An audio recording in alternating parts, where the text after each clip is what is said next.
बांग्लादेश अपनी हरकतों से बाज नहीं आता और ऐसा ना करने के लिए भारत बार बार कहता भी है, पर इसकी आदत मानने को तैयार नहीं। और इसके रवैये को देखकर ऐसा लगता है कि बिना कार्रवाई के तो ये मानने वाला नहीं। रही बात भारत बांग्लादेश के रिश्ते की, तो वो रिश्ते अब भूल जाओ, क्योंकि अब ये करने लगा है हद पार दुश्मनी करने की चेष्टा, जो बिना सबक के तो मानने वाला नहीं। हाल ही में खबर सामने निकल कर आई है कि बांग्लादेश ने बॉर्डर पर फेंसिंग को गैरकानूनी बताया और ये भारत के हाई कमिश्नर को तलब भी किया। मतलब अपने ही देश के बॉर्डर पर हम फेंसिंग नहीं कर सकते। बड़ी दिक्कत होने लगी है बांग्लादेश को, और ऐसी छोटी छोटी दिक्कतें खड़ी करके एक दिन ये युद्ध करवा कर ही मानेगा। कहा जाए तो यूनिस सरकार की नीति भारत की नीतियों से मेल नहीं खाती। जब तक शेख हसीना थी तब तक रिश्ते काफी पीक पॉइंट पर रहे, लेकिन हसीना की सरकार गिरते ही यूनिस सरकार ने अपना रंग दिखा दिया। हाल ही में खबर सामने निकल कर आई है कि बांग्लादेश ने भारतीय हाई कमिश्नर को तलब किया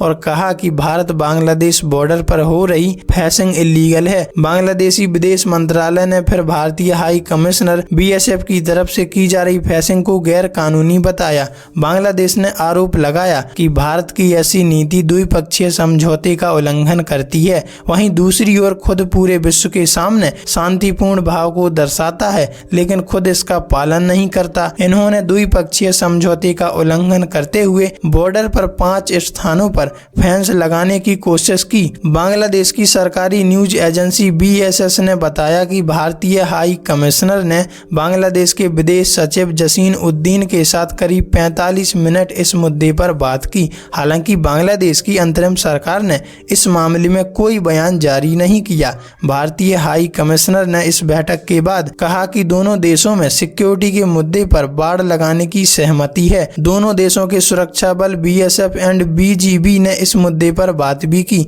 वहीं बांग्लादेश के जो गृह मंत्री हैं जहांगीर आलम चौधरी कहा कि बांग्लादेश अपनी सीमा पर किसी को कोई जगह नहीं देगा। उन्होंने कहा कि बॉर्डर पर जीरो लाइन के भीतर 150 गज के भीतर डिफेंस से जुड़ी किसी भी तरह की एक्टिविटी की अनुमति नहीं दी जाएगी। 1975 के मुताबिक दोनों देशों की जीरो लाइन 150 गज के भीतर रक्षा मामलों से जुड़े किसी भी तरह के कार्य करने पर प्रतिबंध है। इसके लिए दोनों देशों की सहमति जरूरी है। अब इस मुद्दे के ऊपर भारत क्या एक्शन लेगा, ये तो आगे पता चलेगा।